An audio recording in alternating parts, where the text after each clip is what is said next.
السلام عليكم ورحمة الله وبركاته. معاكم مصطفى من قناة بيجمان، وبعد غيبة طويلة رجعنا تاني بشوية فيديوهات ربنا قدرنا ونعرف نعمل عليهم أي حاجة. نخش في الموضوع.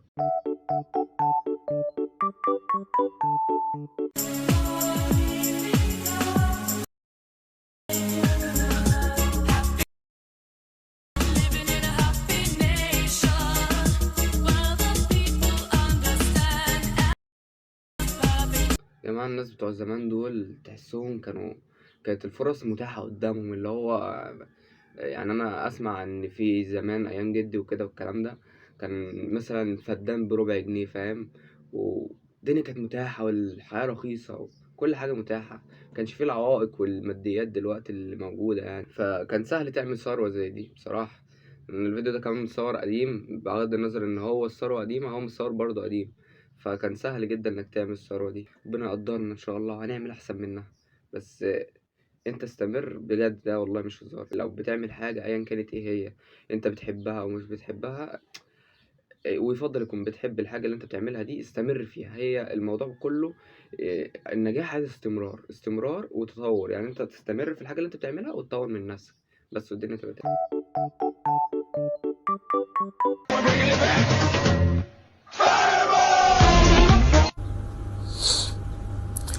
قادر راسك يا معرض. ما لفش راسي والله، ما لفش. لا مش فاكرة طبعا، بس مثلا ألمانيا وسويسرا وسعودي أرابيا كده يعني. لفيت اوروبا كلها، زرت المانيا ودبي انا رحت الفيوم. تعمل ايه؟ الفيوم دي انا كنت بروحها فعلا. الفيوم، بني سويف، العياط على الطلاق. رحت العياط ونزلت في العياط طرطرت المي. بغض النظر ان الفيديو ده كان قديم اصلا، بس اصلا انا كمان رحت العياط ونزلت الفيوم برضه بنفس الحتت دي، فالواحد ايه، مش عايز يجي على نفسه. انا من الشرقية وعايز اعمل شعر كيرلي زي.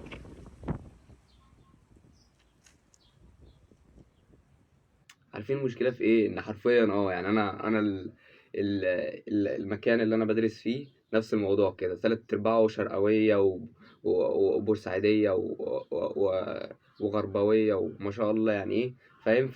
فلاحين مصر كلهم، والله احترام للفلاحين وكل حاجه، بس انا بتكلم في التفكير مش في كينونته هو كفلاح. هم دماغهم في حته تانية حرفيا، يعني حاجه زي كده فعلا يعني انا في مره، ولا خلاص مش مهم. يلا بينا نذيع ننطلق.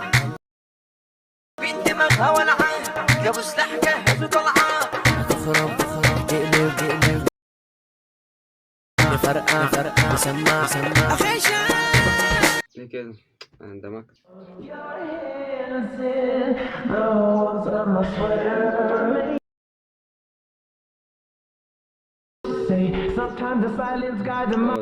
دي حقيقة والله، دي حقيقة يا جماعة. يعني فعلا انت لو مش مدي أهمية لحاجة، أو اللي هو مش مهتم بالحاجة دي فعلا، وأيا كان بقى الشخص اللي قدامك اللي هو انت عايز يولع فيك، بيعمل لك كل حاجة عشان يضايقك، وانت في كون تاني ده ولا هنا أصلا الموضوع مش في بالك، فاهم؟ فدي فعلا حاجة، يعني حاجة شغالة.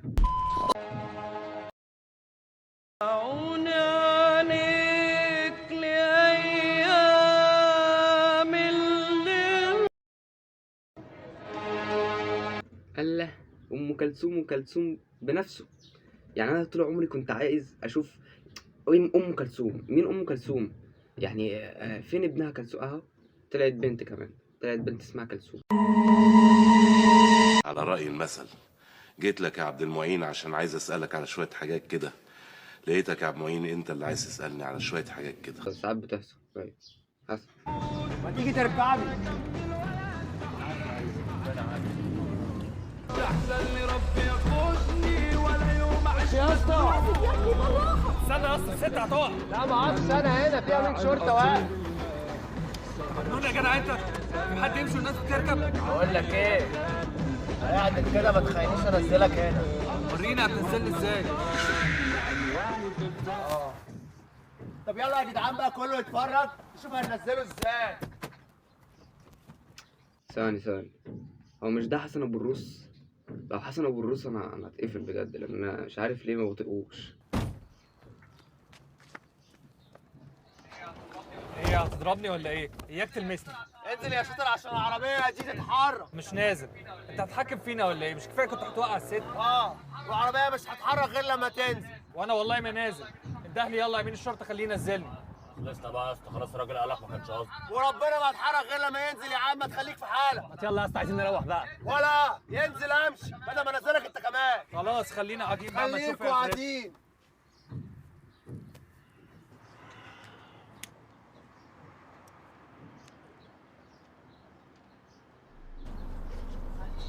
معلش بقى يلا انزل عشان نمشي.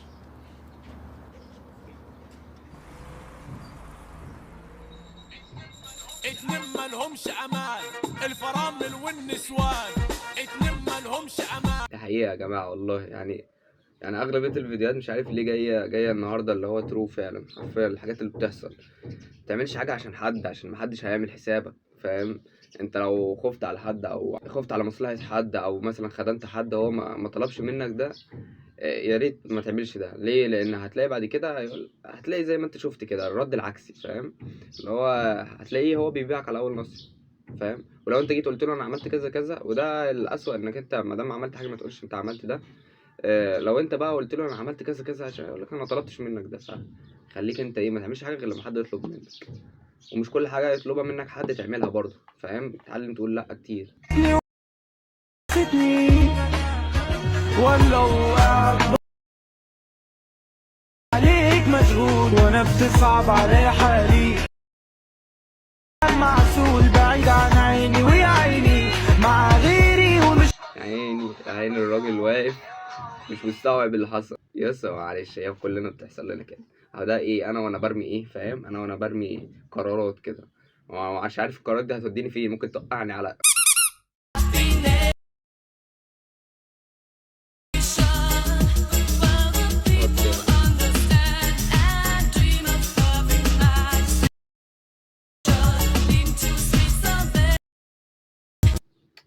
يا جماعة. بصراحة الفيديوهات دي بتدي طاقة إيجابية كده، تخليك أنت عايز تقوم تاكل في الصخر وتعمل فلوس، تعلم تداول وتعلم تعدين عملة وحوار كده. بس المهم إنك أنت الفيديوهات دي بتدي طاقة حلوة، وأنا بصراحة مش عارف ده صح ولا غلط، بس ده من رأيي أنا. يعني بنصح تشوف فيديوهين زي كده 3 عن أول النهار كده أول ما تصحى، فاهم؟ وتنزل الشغل، لو أنت هتنزل شغلك أو تنزل جامعتك، بيدوا طاقة إيجابية حلوة.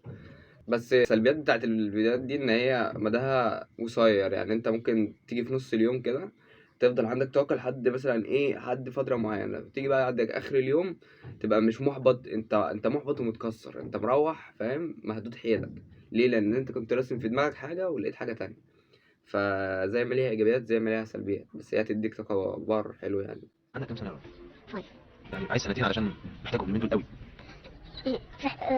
في شارع قدام حته هنا وحته هنا. عود يمين هتلاقي شارع محطوط فيه هدوم كده.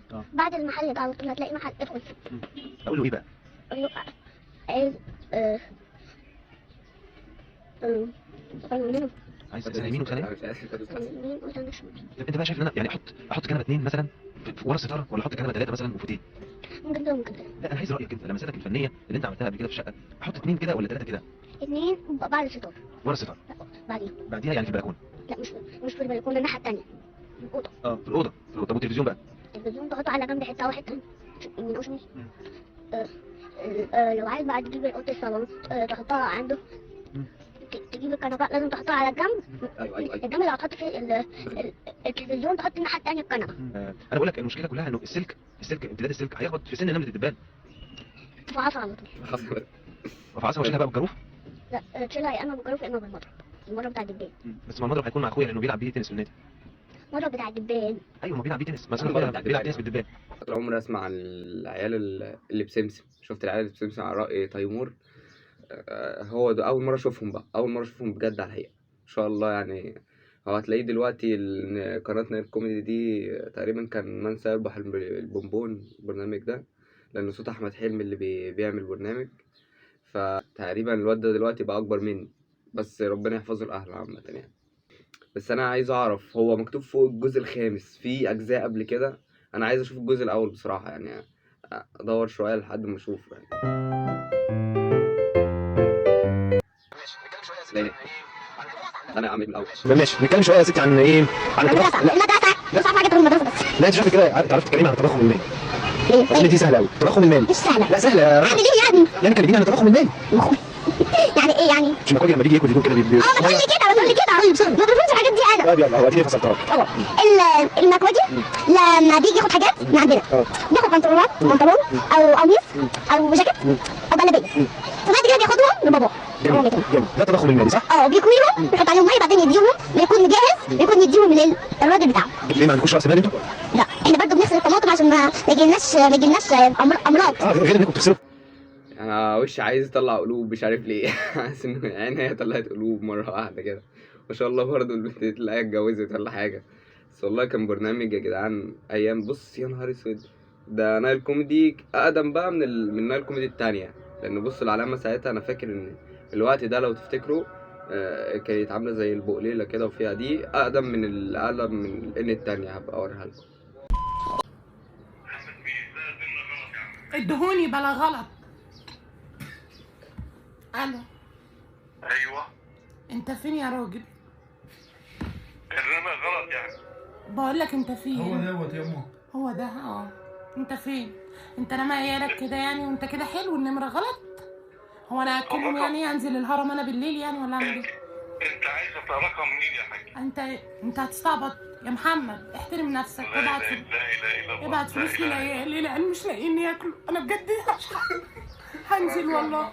بس انا اسمي سعيد يا حاج. انا سعيد. انت سعيد واحنا مش سعداء، احنا حزنانين. ابعت فلوس للعيال يا محمد اللي هتكسب. انا اسمي سعيد يا حاج مش محمد والله. ابعت فلوس للعيال تكسب. حرام عليك، العيال مش لاقيين ياكلوا. انا هصرف على مدرسه، هصرف على مدرسه ولا هصرف على سنتر ولا هصرف على اكل ولا شرب. حرام عليك. خلاص ما تعيطش صح. معلش انا اسمي سعيد مش محمد. اسمي سعيد مريم. يعني انت بعد ما طلقتني تعمل معايا كل ده يعني؟ لا اله الا الله. حرام عليك. حسبي الله ونعم الوكيل. والله ما عارفه اجيب اكل للعيال. بس يا حبيبي ابعت لي 1000 جنيه. سعيد يا الواد ده فهري والله العظيم. عايز تعمل له فيديو لوحده. انا مش صعبان عليا في الموضوع ده كله غير الراجل اللي بيتصلوا بيه. الراجل حاسس ان هي واحده بجد، يعني هو مصدق ان هي واحده بجد. بس كده ده كان اخر فيديو معانا، وكده يكون خلصنا فيديو في السريع. بس عشان انا كنت بصور من الساعه 10، الساعه دلوقتي تلاقيها 11:30 او اكتر. انا عارف باخد وقت كبير في التصوير، بس المونتاج بيجيلكوا 13 ولا 12 دقيقه كده، اللي هو ايه حاجه في الخفاف كده. بقص كتير جدا لان انا بعك كتير قوي فاهم قبل المونتاج. بس زي ما انتوا سامعين التواشيح بتاعت الجمعه. النهارده الجمعه، كل سنه وانتوا طيبين. وكل سنه وانتوا طيبين صح. بمناسبه رمضان خلاص هانت على الابواب اهو. فيديو في السريع عشان نلحق صلاه الجمعه بس. صلوا صلاة الجمعة، ما تناموش، ما تبدوش حاجة صلاة الجمعة. لو انت في شغل سيب الشغل وروح صلي الجمعة، لأن ربنا قال إن الصلاة كانت على المؤمنين كتابا موقوتا، يعني في وقتها. من اللي هو انت الأذان أذن تصلي، ده جميع الفروض يعني. ده مش على الجمعة بس، جميع الفروض. بس اللي هو ايه الجمعة يعني ليها ايه أفضلية كده عند ربنا. ربنا فضل يوم الجمعة عن سائر الأيام فاهمني. فانت هي الصلاة دي أو الخطبة بتخش مثلا كلها على بعضها ساعة يعني. ده لما يكون الشيخ طول قوي، فساعة لربنا، وباقي اليوم انت مع نفسك بقى، انت معاصيك بقى ودنيتك وشغلك. فيعني متستخسرش ساعة في ربنا وبس.